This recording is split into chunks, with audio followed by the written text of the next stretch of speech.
नमस्कार, आप सभी का स्वागत है। हमने पिछले वीडियो में रीति सिद्ध कवि बिहारी के बारे में पढ़ा। आज हम पढ़ने वाले हैं रीति मुक्त काव्य धारा और उन कवियों के बारे में। लेकिन उससे पहले थोड़ा सा रीति सिद्ध कवि सेनापति के बारे में रह गया था, तो सेनापति के बारे में थोड़ा देखते हैं। सेनापति कहीं कहीं पर सियापति नाम से भी लिखते हैं। प्रश्न परीक्षा में पूछा जा सकता है कि सियापति नाम से लिखने वाले कवि कौन है, तो वो सेनापति है, ध्यान में रखना है। इनकी जो रचनाएं हैं कवित रत्नाकर और काव्य कल्पद्रुम, दो इनकी रचनाएं मिलती है। रीतिकाल में राम भक्ति के रचनाकार ये माने जाते हैं, यानी राम भक्ति से संबंधित काव्य रचना करने वाले रीतिकाल में कौन है, तो वो सेनापति है। इनकी जो कवित रत्नाकर रचना है वो पूछी जाती है परीक्षा में। यह रचना 5 तरंगों में विभक्त है। कौन सी रचना? कवित रत्नाकर 5 तरंगों में विभक्त है। इसके जो प्रथम 2 तरंग है उनमें नायक नायिका भेद, और उसके बाद में आगे के जो 2 तरंग है उनमें राम भक्ति से संबंधित, और अंतिम तरंग में प्रकृति चित्रण का वर्णन इन्होंने किया है। किसमें? कवित रत्नाकर में। पूछा जा सकता है कि कवित रत्नाकर को कितने भागों में विभक्त किया है सेनापति ने, तो 5 तरंगों में, और उनमें से जो प्रथम 2 है वो नायक नायिका भेद से संबंधित है, और उसके आगे के जो 2 तरंग है उनमें राम भक्ति से संबंधित, अंतिम जो तरंग है उनमें प्रकृति चित्रण इन्होंने किया है। श्रृंगार भक्ति और प्रकृति की त्रिवेणी इनके काव्य रचना में मिलती है, यानी इनकी जो रचना है उनमें श्रृंगार भी देखने को मिलता है और साथ में भक्ति और प्रकृति चित्रण मिलता है। ये त्रिवेणी आपको अलग अलग कवियों की, जैसे बिहारी की है वो श्रृंगार, भक्ति और नीति, यहाँ पर प्रकृति के स्थान पर नीति आपको ध्यान में रखना है कि श्रृंगार, भक्ति और नीति का चित्रण है, का वर्णन है वो किसने किया है, तो वो बिहारी है। और श्रृंगार, भक्ति और वीर का चित्रण है वो पद्माकर ने किया है। श्रृंगार, भक्ति और प्रकृति का चित्रण सेनापति ने किया है। शुक्ल जी ने अन्य फुटकर कवियों में स्थान दिया है, तो शुक्ल जी ने अपने काव्य इतिहास में, अपने साहित्य इतिहास में है वो सेनापति को कहाँ पर स्थान दिया है, तो अन्य फुटकर कवियों में स्थान दिया है। सेनापति ने अपनी कविता को द्विअर्थी कहा है, यानी ये अपने कविता को द्विअर्थी मानते हैं। इनका कहना है कि मेरी कविता द्विअर्थी है, 2 अर्थ देने वाली। इनकी गर्वोक्ति खटकती सी नहीं लगती, यानी इनकी जो उक्तियाँ है वो गर्व से भरी हुई है, लेकिन वो कहीं पर खटकती नहीं है, उनमें अहम भाव नहीं लगता, ऐसा शुक्ल जी का मानना है। ऋतु वर्णन में इन्होंने प्रकृति निरीक्षण मिलता है। इनके जो काव्य रचना में ऋतु वर्णन मिलता है और उसके साथ में प्रकृति का सूक्ष्म निरीक्षण है वो देखने को मिलता है। इनकी जो ये पंक्ति है, देखे छिति अंबर जले हैं चारों ओर छोर, तृण तरवर सबको ही रूप हर्यो है।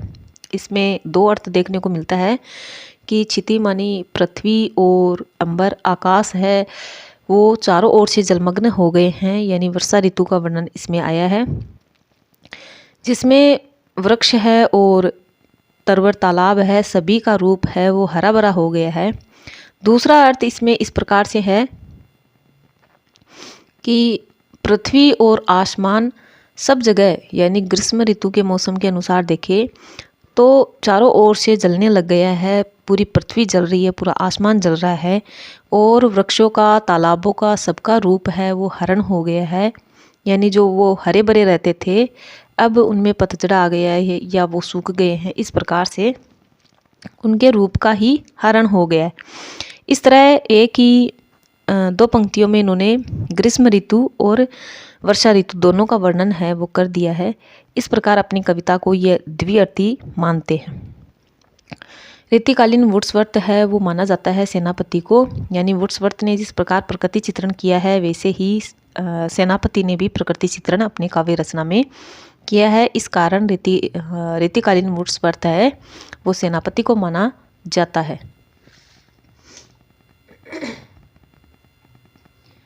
अब देखते हैं हम आगे रीति मुक्त कवि। रीति मुक्त कवियों की विशेषता क्या है या उनके काव्य की प्रवृत्तियाँ क्या है, तो सबसे पहले ये रीति मुक्त कवि है वो लक्षण ग्रंथ और आचार्यत्व प्रदर्शन इन्होंने अपने काव्य रचना में नहीं किया है, यानी लक्षण ग्रंथों से संबंधित इन्होंने रचना नहीं की है और उन्होंने आचार्यत्व प्रदर्शन है वो नहीं किया है अपनी रचना में। रीति निरूपण से अलगाव इनके काव्य में मिलता है, यानी रीतियों पर जो अभी तक कवि रीतिकाल के लिखते आ रहे थे लक्षण ग्रंथ, उनसे अलग इन्होंने अपना ही स्वच्छंद रूप है वो काव्य रचना में दिखाया है। रीति मुक्त काव्य की प्रवृत्तियाँ क्या है, यानी जो रीति मुक्त कवि है इनकी काव्य रचना में क्या देखने को मिलता है, तो स्वच्छंदता और अकृत्रिम प्रेम का निरूपण इन्होंने किया है, यानी स्वाभाविक प्रेम का वर्णन है इनकी काव्य रचना में देखने को मिलता है। इसके साथ ही व्यक्तिक प्रेम है, यानी इन्होंने उनका स्वयं का प्रेम है इनकी काव्य रचना में देखने को मिलता है। संयोग और वियोग श्रृंगार का चित्रण है वो इनकी काव्य रचना में मिलता है और सबसे ज़्यादा इन दोनों में से प्रधानता है वो वियोग श्रृंगार की है।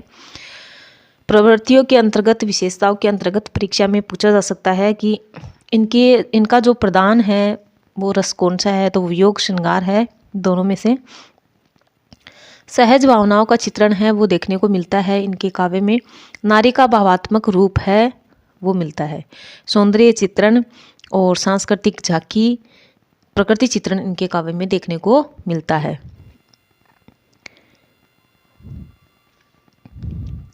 अब जो रीतिमुक्त है या मुक्त रीति कवि है, बच्चन सिंह ने 2 भागों में किया है। क्लासिकल कवि जिसमें एक बिहारी आते हैं, दूसरे हैं स्वच्छंद कवि जिनमें आलम, गणानंद, बोधा, ठाकुर, द्विजदेव। इनका जो क्रम है वो यही ध्यान में रखना है। हालांकि गणानंद है वो सबसे प्रसिद्ध कवि है रीति काल के, तो इसके अनुसार हमें ये नहीं मानकर चलना है कि सबसे पहले गणानंद आते हैं, बल्कि सबसे पहले आलम है, उसके बाद गणानंद है, उसके बाद बोधा है, ठाकुर है, फिर द्विजदेव है। इसी क्रम से आपको हो सकता है क्रम का प्रश्न पूछे, नेट जैसी परीक्षा में क्रम का प्रश्न पूछ लिया जाता है, तो वहाँ पर क्रम आपको इस प्रकार से इनका ध्यान में रखना है। अब सबसे पहले जो कि रीति मुक्त काव्यधारा के प्रसिद्ध कवि है गणानंद, जिनके बारे में परीक्षाओं में बार बार लगातार प्रश्न पूछे जाते हैं और अधिकांश प्रश्न है वो गणानंद से आते हैं। तो इनका जो जीवन काल है, इनका जन्म 1689 से इनकी मृत्यु 1739 ईस्वी मानी जाती है। एनसीईआरटी की पुस्तकों में 1673 से 1760 ईस्वी इनका जीवन काल है वो माना जाता है। दिल्ली बादशाह मोहम्मद शाह की मीर मुंशी पद पर ये कायम थे, यानी मीर मुंशी के पद पर ये कार्य करते थे। सुजान नामक नर्तकी से प्रेम करते थे। बादशाह ने नाराज होकर इन्हें देश निकाला दे दिया था। वृंदावन आकर उन्होंने निम्बार्क संप्रदाय में दीक्षा ग्रहण की, यानी इनका संप्रदाय भी पूछा जा सकता है कि किस संप्रदाय से ये माने जाते हैं, तो ध्यान में रखना है निम्बार्क संप्रदाय में माने जाते हैं। इनके गुरु का नाम वृंदावन देव नारायण देव मिलता है। गणानंद ने अपना सखी नाम बहुगुणी रखा, अतः इनकी रचनाओं में कहीं कहीं बहुगुणी नाम की छाप भी मिलती है। पूछा जा सकता है प्रश्न कि बहुगुणी नाम से लिखने वाले कवि कौन है, तो वो गणानंद है। समझी कविता गणानंद की, ये आँखें की पीर तकी है, ये ब्रजनाथ की पंक्ति है। पूर्व में इनकी मृत्यु को लेकर यह अवधारणा थी कि ऐसा माना जाता था कि नादिर शाह के आक्रमण में मारे गए थे, किंतु नवीन शोधों से ये ज्ञात हुआ है कि ये अहमद शाह द्वितीय के आक्रमण में मथुरा में मारे गए। गणानंद की प्रिय शब्द शक्ति है वो लक्षणा है और इनका जो प्रिय अलंकार है वो विरोधाभास अलंकार है। यानी प्रश्न कई बार इस तरह से भी आता है कि गणानंद का जो प्रिय अलंकार है वो कौन सा है, विरोधाभास। और इनकी प्रिय शब्द शक्ति है, इन्होंने अपने काव्य में जिस शब्द शक्ति का अधिक प्रयोग किया है वो है लक्षणा शब्द शक्ति। इनकी जो रचनाएं हैं वो सुजान सागर, सुजान हित, रसकल्ली वेली, विरह लीला, इश्क लता, कृपा कंद, जमुना जस और प्रीति पावस। तो ये सभी रचनाएं आपको ध्यान में रखनी है। इनकी जो प्रसिद्ध पंक्तियाँ जो कि बार बार परीक्षाओं में पूछी जाती है, अति सुदो स्नेह को मार्ग, जहाँ नेकु सयानप बांक नहीं। मन लेहूँ पर देहूँ छटांक नहीं, लोगन लागी है कवित बनावत, मोहित मोरे कवित बनावत। एक इसी से मिलती जुलती पंक्ति ठाकुर की भी आती है। रावरे रूप की रीति अनूप, नयो नयो लागत ज्यो ज्यो निहारी है। तो ये पंक्तियाँ ध्यान में रखनी है, काफ़ी बार पूछी गई पंक्तियाँ हैं और फिर से पूछी जा सकती है। आचार्य शुक्ल के अनुसार है वो घनानंद के बारे में आचार्य शुक्ल क्या लिखते हैं। तो घनानंद प्रेम की पीर के कवि थे, यानी अगर पंक्ति इस प्रकार से पूछी जाए कि घनानंद प्रेम की पीर के कवि थे, तो ये घनानंद ये है शुक्ल जी घनानंद के बारे में कह रहे हैं। मौन मदी की पुकार साक्षात रस मूर्ति, ब्रज भाषा काव्य का प्रधान स्तंभ है, यानी ब्रज भाषा का जो प्रधान स्तंभ है वो घनानंद को मानते हैं आचार्य रामचंद्र शुक्ल। इनकी सी विशुद्ध सरस और शक्तिशाली ब्रज भाषा लिखने में और कोई कवि समर्थ नहीं हुआ, यानी इन्होंने विशुद्ध सरस और शक्तिशाली ब्रज भाषा का प्रयोग अपनी काव्य रचना में किया है। प्रेम की गूढ़ अंतर्दशा का उद्घाटन जैसा इनमें है वैसा हिंदी के अन्य शृंगारी कवि में नहीं है, यानी इनके अंदर जो प्रेम भावना थी और उसका उद्घाटन जिस प्रकार से उन्होंने किया है ऐसा किसी भी अन्य कवियों में देखने को नहीं मिलता है। प्रेम मार्ग का ऐसा प्रवीण धीर कवि और जबादानी का दावा रखने वाला ब्रज भाषा का दूसरा कोई कवि नहीं हुआ है। यह शुक्ल जी के कथन है घनानंद के बारे में। घनानंद ने न तो बिहारी की तरह विरत आपको बाहरी माप से मापा है, न बाहरी उछल कूद दिखाई है। इनमें जो कुछ हलचल है वह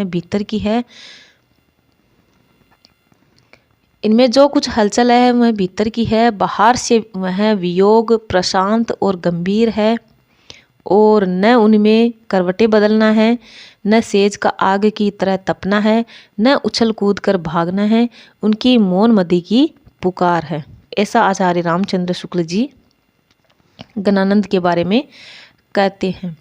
घनानंद के प्रेम का उदय अवश्य सुजान के शरीर से हुआ था, पर उनकी परिणति सुजान परमेश्वर में हुई थी। ऐसा डॉक्टर नगेंद्र मानते हैं कि भले ही उनका जो प्रेम है वो सुजान नामक नायिका से उनके प्रेम की शुरुआत है वो मानी जाती है, लेकिन अंत में उनका जो प्रेम है वो सुजान यानी ईश्वर के प्रति उनका प्रेम है वो बदल जाता है। घनानंद के काव्य की एक विशेषता है वो भावजन्य वक्रता है, यानी अपनी टेढ़ी उक्ति के माध्यम से उन्होंने प्रेम का निरूपण है अपने काव्य में किया है। डॉक्टर नगेंद्र ऐसा कहते हैं। बहुत दिनान की अवधि आसपास परे ये इनका अंतिम पद माना जाता है। अब अगले कवि है रीतिमुक्त काव्यधारा के आलम। आलम का अर्थ होता है संसार। इनके आश्रयदाता माने जाते हैं मुअज्जम बहादुर शाह जफर। इनकी रचनाएं हैं आलम केली, माधवा नल काम कंदला और श्याम स्नेही। इनकी जो पंक्ति है परीक्षा में पूछी जाती है वो है कनक छरी सी कामिनी, काय को कटी छीन, कटी को कंचन काट के, विधि कुचन मदि धरी दीन। ये पंक्तियाँ है वो आलम की है। हालांकि ये शेख रंग रेगिन की पंक्ति है नीचे वाली, और ये आलम की पंक्ति मानी जाती है, लेकिन संयुक्त रूप से पूछी जाए तो ये आलम की ही पंक्ति उत्तर में ऑप्शन में आलम की पंक्ति ही मानी जाती है। ये प्रेमोन्मत्त कवि थे और अपनी तरंग के अनुसार रचना करते थे। ऐसा शुक्ल जी इनके बारे में कहते हैं। प्रेम की पीर और इश्क का दर्द इनके एक एक वाक्य में भरा पाया जाता है। इस प्रकार की पंक्ति अगर पूछी जाती है तो कौन कह रहा है? शुक्ल जी कह रहे हैं। किसके बारे में? आलम के बारे में। प्रेम की पीर का कवि, ये प्रेम की पीर के कवि थे। ऐसी पंक्ति तो आती है घनानंद के बारे में, लेकिन प्रेम की पीर और इश्क का दर्द इनके एक एक वाक्य में भरा पाया जाता है। तो ऐसी पंक्ति जब आए तो आपको आलम ध्यान में रखना है। इन दोनों पंक्तियों में आपको कन्फ्यूजन नहीं होना है, अच्छे से इनको याद करके रखना है। जाथल कीने विहार अनेक, तापल बेटी कांकरी चुन्यो करे, ये आलम की पंक्ति है। यानी जिस जगह पर बैठ करके नायक नायिका नायिका है वो अनेक विहार अपने नायक के साथ में किया करती थी, उसी जगह पर बैठकर अब वो वियोग की स्थिति में कंकर पत्थर चुन रही है। रीतिकालीन अतिशयोक्ति इनमें भी मिलती थी, ऐसा बचन सिंह का मानना है। पत्नी का नाम शेख रंगरेगिन और इनके पुत्र का नाम है वो जहान मिलता है। उर्दू में भी इन्होंने कवित्व लिखा है, शुक्ल जी कहते हैं। आलम फकीराना और आशिकी अंदाज के कवि थे। तो फकीराना और आशिकी अंदाज के कवि किसे माना जाता है? आलम को। दिल से दिलासा दीजिए, हाल करना ख्याल कीजिए, बेखुद फकीर वह हैं, आशिक दीवाना है। ये आलम की पंक्ति है, आलम के बारे में है। शुक्ल जी ने आलम को बेहतरीन उत्प्रेक्षाओं का कवि कहा है। तो आलम के बारे में इतनी बातें आपको ध्यान में रखनी है, परीक्षा में प्रत्येक पंक्ति से प्रश्न है वो बन सकता है। अगले कवि है बोदा, जिनकी रचना मिलती है, 2 रचनाएं इनकी मिलती है, विरह वारिस और इश्कनामा। विरह वारिस है वो माधवानल काम कंदला पर आधारित रचना है।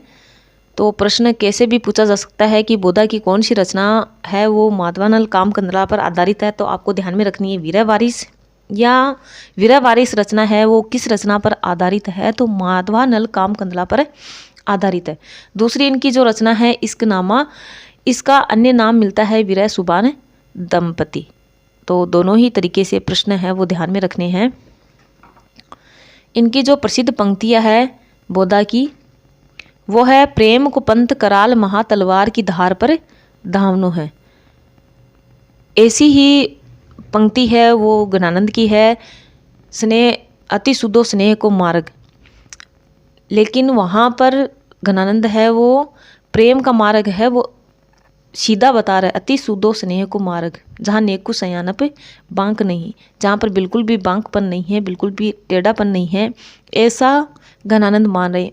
उसी का उल्टा प्रेम को पंथ कराल महा, प्रेम का जो मार्ग है वो बड़ा कठिन मान रहे हैं बोदा, और तलवार की धार पर चलना उसको मान रहे हैं।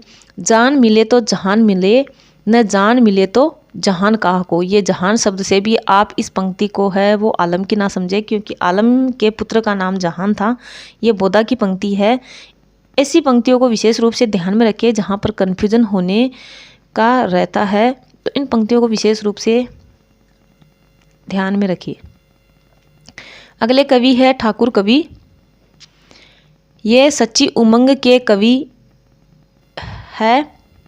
क्रोध के कारण आश्रयदाता हिम्मत बहादुर के सामने तलवार निकालने के कारण प्रसिद्ध है। प्रश्न ऐसे आ सकता है कि कौन से कवि जिन्होंने अपने आश्रयदाता के सामने भी तलवार निकाली थी, तो वो ठाकुर है और इनके आश्रयदाता हिम्मत बहादुर।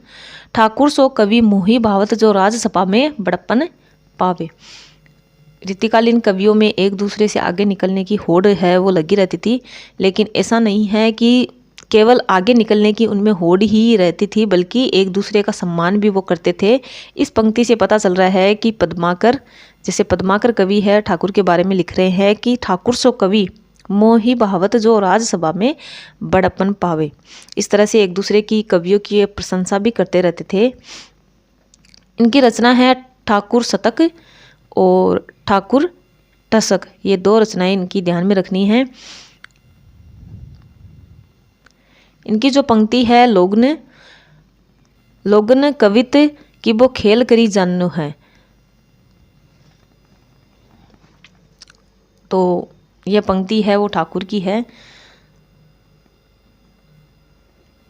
अगली जो पंक्ति है बचन सिंह की ठाकुर के बारे में, ये कलम ही नहीं भांजते थे तलवार भी भांजते थे। ये कलम ही नहीं भांजते थे तलवार भी भांजते थे, यानी कलम और तलवार दोनों चलाते थे। तो ये बचन सिंह की पंक्ति है ठाकुर के बारे में, ध्यान में रखनी है। हम बेरी बेवकूपन के जालिम दामाद है अदनिया ससुर की, ये पंक्ति ठाकुर की है और इसी पंक्ति को आधार बना करके भारतेंदु ने नगद दामाद अभिमानी रचना है वो लिखी है। अगले कवि है द्विजदेव, रीतिमुक्त काव्यधारा के कवि द्विजदेव, जिनका जीवन काल 1820 ईस्वी से 1861 ईस्वी माना जाता है। इनका मूल नाम महाराजा मान सिंह है। पूछा जा सकता है कि महाराजा मान सिंह है वो किस नाम से रचनाएं करते थे, द्विजदेव, या इस तरह से प्रश्न है कि द्विजदेव है इनका मूल नाम क्या है। तो महाराजा मान सिंह, इनकी रचना है श्रृंगार लतिका। बसंत पर लिखे इसमें 33 पद मिलते हैं जिसको श्रृंगार बत्तीसी भी कहा जाता है। रीतिकालीन लक्षण ग्रंथों की श्रृंगारी परंपरा के अंतिम बड़े कवि यदि पद्माकर है तो रीतिकालीन श्रृंगारी परंपरा के अंतिम बड़े कवि द्विजदेव हैं। यानी रीतिबद्ध काव्यधारा के अगर हम कवियों में देखें और सबसे बड़े कवि की बात करें तो वो पद्माकर है, तो वैसे ही रीति मुक्त काव्यधारा के सबसे अंतिम और बड़े कवि कौन है, तो वो द्विजदेव है। अब है रीतिकाल में नीति काव्य लिखने वाले कवि कौन कौन हैं। यानी नीति काव्य भी लिखा गया था रीतिकाल में, और उनमें कवि कौन है, तो वृंद, गिरिधर कविराय, बेताल, संपन्न, दीनदयाल गिरी आदि कवि है वो नीति काव्य लिखने वाले कवि हैं। तो प्रश्न इस तरह से ऑप्शन नीचे 4 दे करके कि नीति काव्यकार कवि कौन नहीं है, तो इस प्रकार से 3 नाम इनमें से दे करके ऐसे भी पूछा जा सकता है। ध्यान में रखना है, सबसे पहले नीति कवि है वो वृंद, जिन्होंने वृंद सतसई रचना है इनकी है। फीके पे नीके लगे कई समय विचारी, सबको मन हर्षित करे जो विवाह में गारी, ये पंक्तियाँ वृंद की हैं। तेते पाव पसारी है जेती लंबी सोर, ये पंक्तियाँ आ सकती है परीक्षा में, ध्यान में रखनी है। अगले कवि है गिरधर, इनकी जो रचना है गिरधर की कुंडलियाँ, जिसके संपादक है किशोरी लाल गुप्त, रीतिकाल का सर्वाधिक प्रसिद्ध नीति काव्यकार कवि है। इनकी रचनाओं में कहीं कहीं साई शब्द का प्रयोग भी मिलता है जो इनकी पत्नी का नाम बताते हैं। बिना विचारे जो करे सो पाछे पछताए, काम बिगाड़े आपनो जग में होत हंसाए, जग में होत हंसाए चित में चैन न पावे, खान पान सम्मान राग रंग मन ही न बावे, कह गिरधर कविराय दुख कछु टरई न टारे, खटकत है जिये माय कियो जो बिना विचारी, ये पंक्तियाँ पूछी जा सकती है। ये कुंडलियाँ, तो कुंडलियाँ गिरधर की है, ध्यान में रखनी है। अगले कवि है बेताल, इनके आश्रयदाता है विक्रम शाह, जिनको चरखी वाले भी कहा जाता है। बामन सो मरी जाए हाथ ले मदिरा प्यावे, पूत वहीं मरी जाए जो कुल में दाग लगावे, अरु बेनियाव राजा मरे तबे नींद बर सोइयो, बेताल कहे विक्रम सुनो एते मरे न रोइयो। यानी जो ब्राह्मण है मदिरा पीता है, हाथ में मदिरा लेता है, उस ब्राह्मण का मर जाना ही श्रेष्ठ है, और जो कुल में दाग लगाता है ऐसे पुत्र का मर जाना भी श्रेष्ठ है। और बेनियाव, जो राजा है न्याय नहीं करता है, ऐसे राजा के मर जाने पर नींद भर सोना चाहिए। और बेताल कह रहे हैं विक्रम से कि इन सब के मरने पर रोना नहीं चाहिए। दीनदयाल गिरी है अगले कवि, दीनदयाल गिरी, इनकी मिलती है अन्योक्ति कल्प द्रुम। अगले कवि सम्मन, जिनकी एक पंक्ति, आवत मुख भिक्षे नहीं जावत नहीं कुमलाए, सम्मन ऐसे नीच के नीच ही सो जाए। यानी ऐसे व्यक्ति जिनके घर मेहमान आने पर जिनका मुख भिक्षे नहीं खिलता नहीं है या प्रसन्न नहीं होते हैं, और जाते पर भी कुमलाते नहीं हैं, जाते पर भी उनको बिल्कुल भी जरा सा भी दुख नहीं होता है, ऐसे नीच व्यक्ति के कोई नीच व्यक्ति ही जा सकता है। कहने का अर्थ है उनके कोई नहीं जाता है। अगली कुछ रचनाएं हैं, हालांकि इसमें आगे है वो और भी कुछ कवि है रीतिमुक्त काव्यधारा के कवि। रीतिकाल में वीर काव्य, ये देखते हैं पहले। रीतिकाल में वीर काव्य लिखने वाले कवि कौन है, तो सबसे पहले, यानी जैसे रीतिकाल में नीति काव्यकार हमने अभी ऊपर देखा, वैसे ही रीतिकाल में जो वीर काव्य लिखने वाले, वीर रचनाएं करने वाले कवि कौन है, तो सबसे पहले लाल कवि। इनका मूल नाम है गोरेलाल पुरोहित, इनकी रचना का नाम है छत्र प्रकाश। छत्रसाल के लिए इन्होंने ये रचना लिखी है। अगले कवि है सुदन, जिनकी रचना है सुजान चरित। ये सुजान चरित घनानंद की भी मिलती है। सुजान चरित भरतपुर के राजा सुजान के लिए लिखी गई रचना है। इसमें सर्ग है वो 7 है, जिसको जंग भी कहा जाता है। इस रचना में घोड़ों की विभिन्न प्रजातियों और विभिन्न अस्त्र शस्त्र का ज्ञान है वो कराया गया है। अगले कवि है खुमान, जिनकी रचना है वो नरसिंह चरित्र और लक्ष्मण शतक। लक्ष्मण शतक में मेघनाद के साथ युद्ध का वर्णन इन्होंने किया है। 1812 ईस्वी की रचना है, ये मानी जाती है। अगले कवि है जोधराज, ये नीमगढ़ निवासी माने जाते हैं। इनकी रचना है हमीर रासो, 1818 ईस्वी की रचना। इसकी भाषा है मेवाती है। अगले कवि है बांकीदास आसिया, ये भांडियावास के निवासी मारवाड़, और इनकी रचना है सूर छत्तीसी वीर विनोद। इन कवियों और रचना की केवल रचनाएं आपको विशेष रूप से ध्यान में रखनी है। नमस्कार सूरा नरा पूता सतपुरुषा है, भारत गज थाटा बेड़े अड़े भुजा अरसा है। दयालदास सिंडायच, इनकी जो रचना है वो राठौड़ारी ख्यात, जिसमें जय मयंक और जसचंद्रिका और जय मयंक की जसचंद्रिका और जयचंद प्रकाश का उल्लेख है वो मिलता है।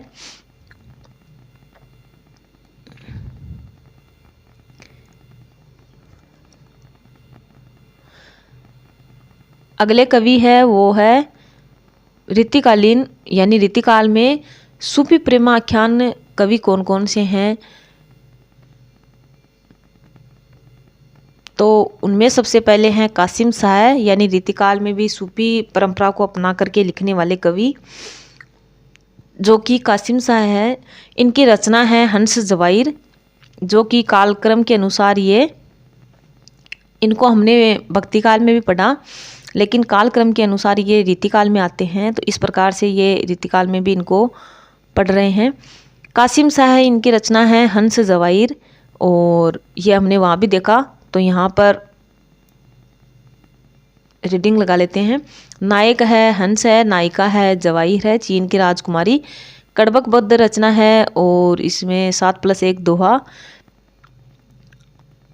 भाषा इनकी ब्रजभाषा और अवधी का गंगा जमुनी रूप है, यानी मिला जुला रूप वो मिलता है। नूर मोहम्मद इनकी रचना है इंद्रावती, और अनुराग बांसुरी, इंद्रावती की भाषा है वो जनपदीय अवधी है, जबकि अनुराग बांसुरी की संस्कृत मिश्रित अवधी है। ये हमने भक्तिकाल में रचना है सूफी काव्य धारा के अंतर्गत पढ़ी, तो यहाँ पर इनको थोड़ा सा इतना ध्यान में रखना है कि ये रचनाएं हैं रीतिकाल में भी आ रही है, क्योंकि कालक्रम के अनुसार इनका समय है वो रीतिकाल में आता है, लेकिन ये सूफी प्रेम आख्यान रचनाएं हैं, इस कारण से भक्तिकाल में इनको हमने देखा था।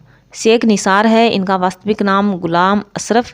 इनकी रचना यूसुफ जुलेखा, जो कि 1790 ईस्वी की है। कुरान के 12वें सूरे को यूसुफ के नाम से जाना जाता है, उसी को आधार बनाकर लिखी गई रचना है, कड़बक रचना है। इसमें 9+1 दोहा मिलता है। सूरदास पंजाबी है, इनकी रचना है नल दमयंती, 1667 ईस्वी की। नल और दमन, इसमें साये वक्त शाहजहाँ के वक्त की लिखी हुई रचना, और भाषा है वो जनपदीय अवधी है। दुख हरण दास है, और इनके गुरु का नाम मलूक दास। इनकी रचना पहु पावती। रीतिकाल में राम काव्य लिखने वाले कवि कौन हैं?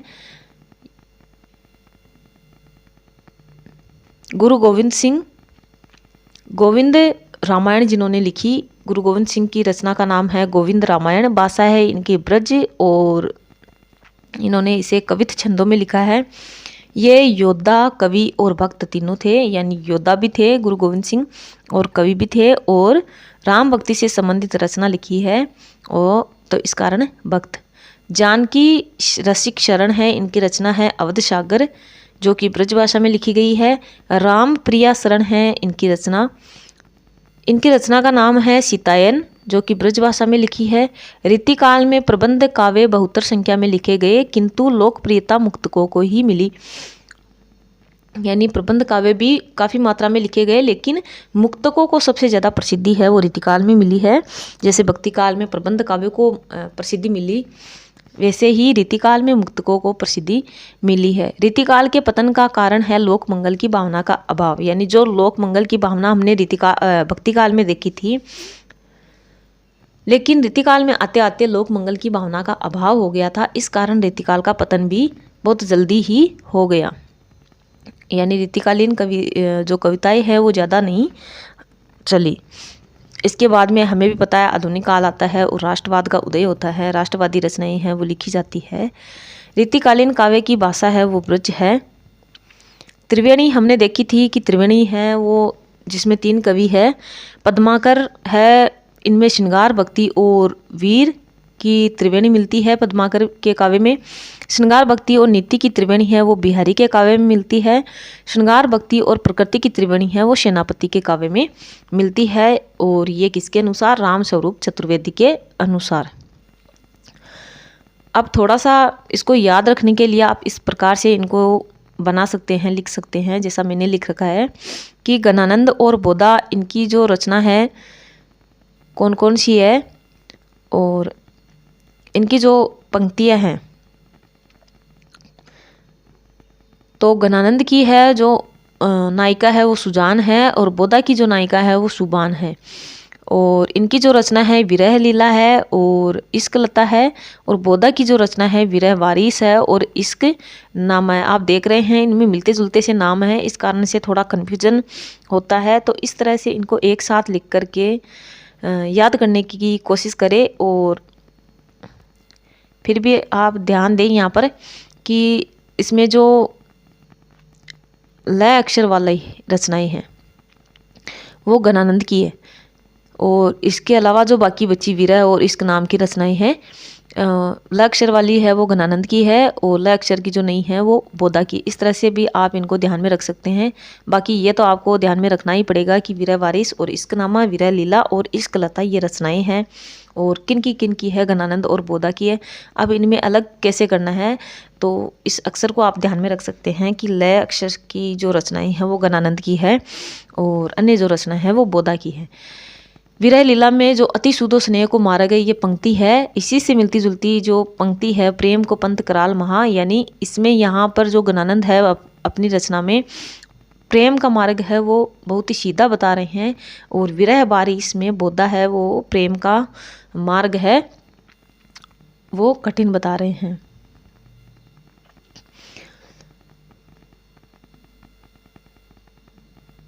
भारतेंदु हरिश्चंद्र ने घनानंद के कवित सवयों को सुंदरी तिलक नाम से संकलित किया है। यानी घनानंद के जो कवित सवय थे उन सब का संकलन है वो भारतेंदु ने संकलन किया है। और किस नाम से किया है? तो सुंदरी तिलक नाम से किया है। रीतिकाल के प्रथम कवि ये मैंने एक साथ लिख रखा है, याद करने में आसानी रहे इस हिसाब से। तो आप भी इनको ऐसे याद रख सकते हैं बना करके। केशवदास है, बाबू श्याम सुंदर मानते हैं रीतिकाल का प्रथम कवि केशवदास को।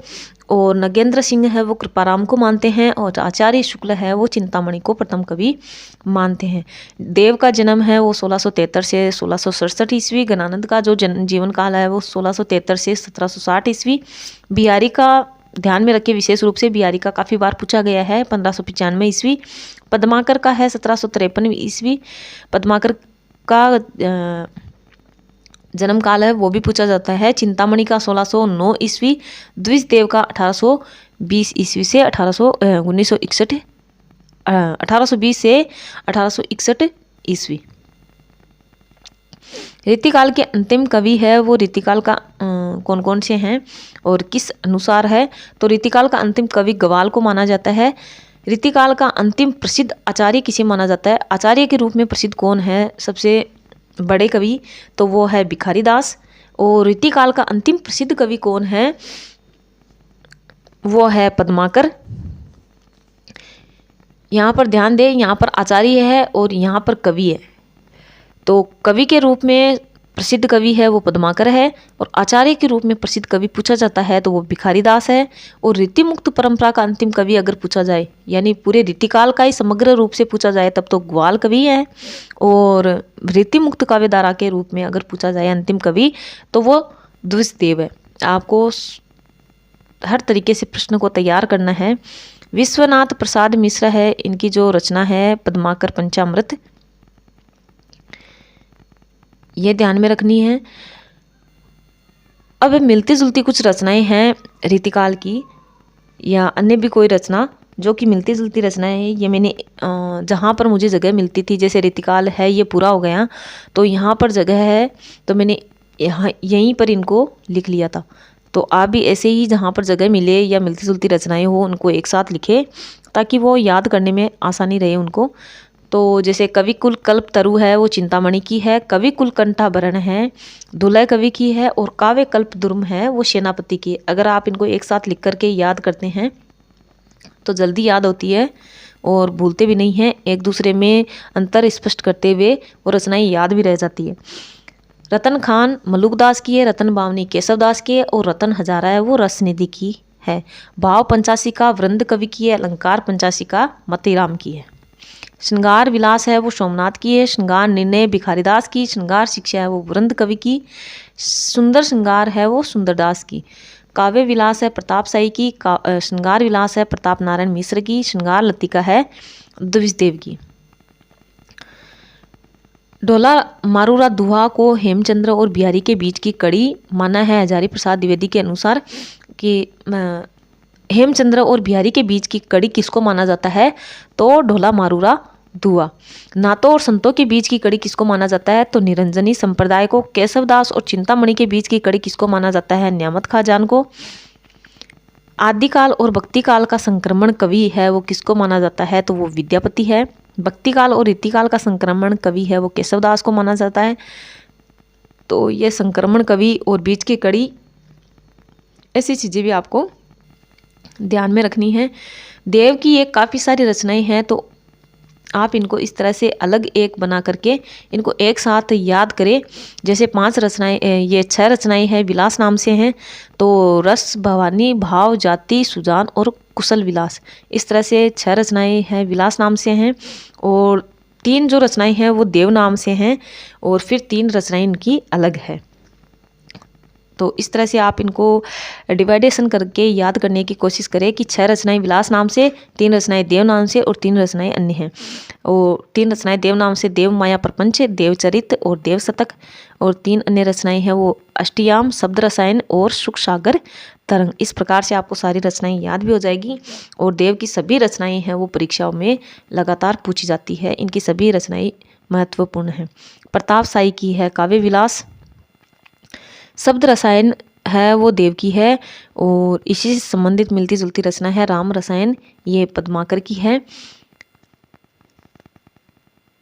यानी आपको इस तरह से ध्यान में रखना है कि देव और पद्माकर दोनों की रसायन नाम से रचना है, और शब्द रसायन है वो देव की है, राम रसायन है वो पद्माकर की है।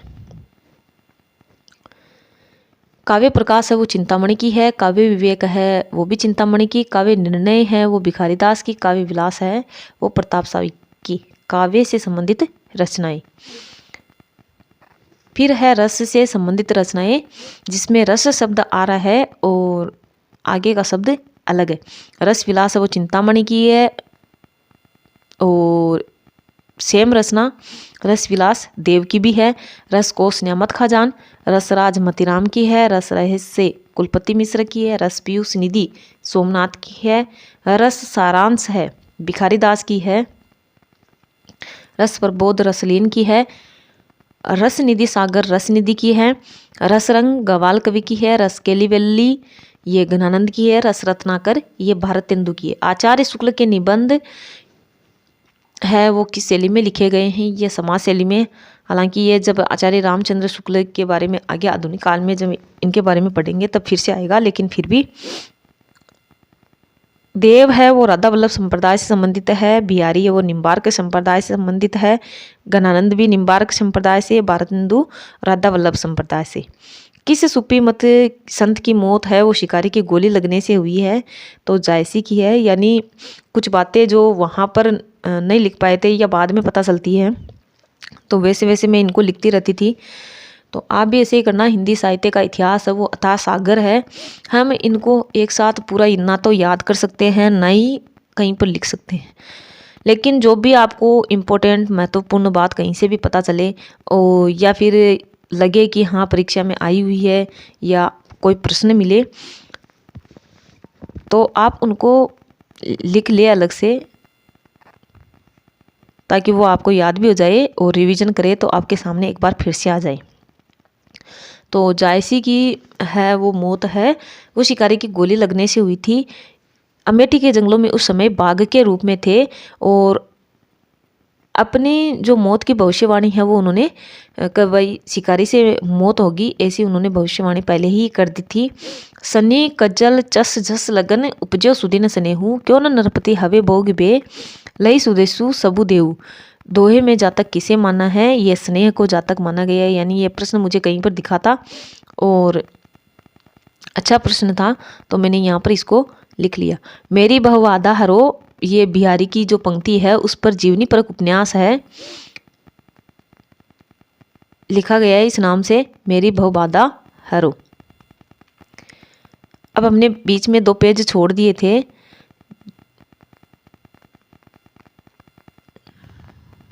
तो उनके बारे में एक अलग से वीडियो बनाएंगे और उसमें देखेंगे, क्योंकि वीडियो काफ़ी लंबा हो चुका है। तो पढ़ते रहे और अपनी तैयारी करते रहे। नमस्कार, धन्यवाद।